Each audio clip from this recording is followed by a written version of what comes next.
Security? Any questions you have or concerns, you just follow me.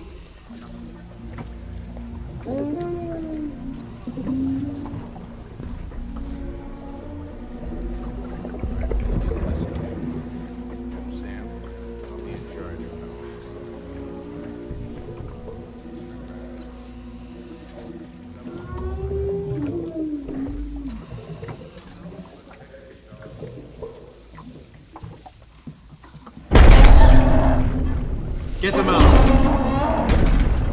Now they move the cylinder into the compressor. Bring it here, bring it here. Welcome to Kermode Uncut. Happy New Year. Hope your Christmas break was good, and welcome to 2018.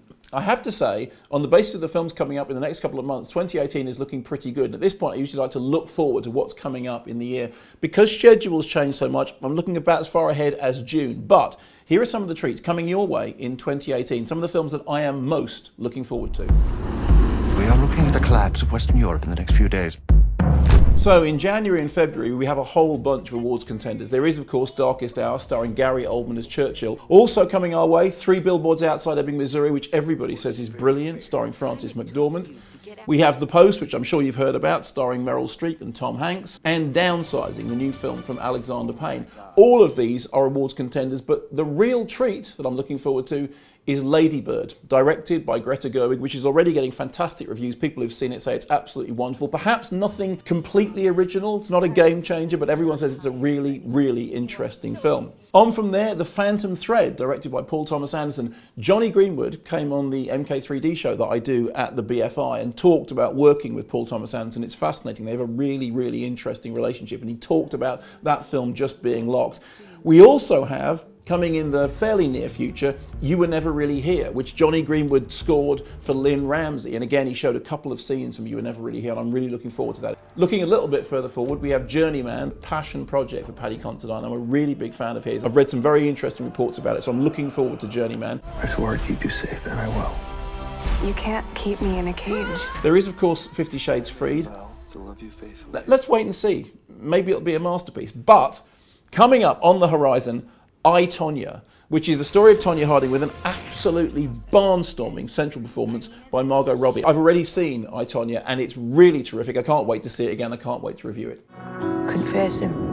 Also coming up in the not too distant future, Dark River, the new film by Clio Barnard. If you're a regular here at the blog, you'll know that I'm a huge Clio Barnard fan. Then, throwing further forward to April, well, in April, we get Wonderstruck from Todd Haynes. I'm always looking forward to the next Todd Haynes project. I've read nothing at all about Wonderstruck. I just know the title. That's all I know. But it's a Todd Haynes film, so I'm looking forward to it. Also in April, Avengers Infinity War. The saga continues.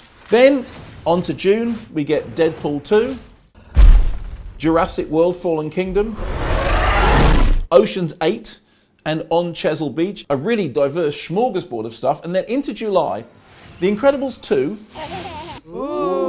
Hotel Transylvania 3, Mission Impossible 6, and Mamma Mia, Here We Go Again. Now, you'll know that I have a strange fondness for the original Mamma Mia. I started out thinking this is one of the worst films I've ever seen, and by the end of it, I was singing, I was dancing, I was completely swept along. I have seen the trailer for Mamma Mia, Here We Go Again, and it's already starting to make me tingle. However, the film that I'm most looking forward to in 2018, I don't have a release date or anything like that, is Terry Gilliam's The Man Who Killed Don Quixote. Jonathan Pryce came on the radio show that I do with Simon Mayo on Radio 5 Live and talked about having completed his work on it, talked about the film as being, pretty much there. I can't quite believe that after all these years, 2018 may be the year that we finally get to see what Terry Gilliam was doing with that project. If you remember, originally it was going to be starring Johnny Depp, it was up, and then the whole thing collapsed. There was a wonderful documentary about it called Lost in La Mancha, about how the film all fell apart, and it looked like a lost project that, like so many of Orson Welles' projects, just got away from the director and was never going to come back. But Gilliam has stuck with it. He completely believes in it. Jonathan Pryce, obviously he has a vested interest, but he says it's wonderful. Also has Adam Driver, first time Adam Driver worked with Terry Gilliam. I'm so looking forward to it. So that's the thing I'm most anticipating for 2018. What about you? What are you really looking forward to? What's the thing which is really your shining star on the horizon? Let me know.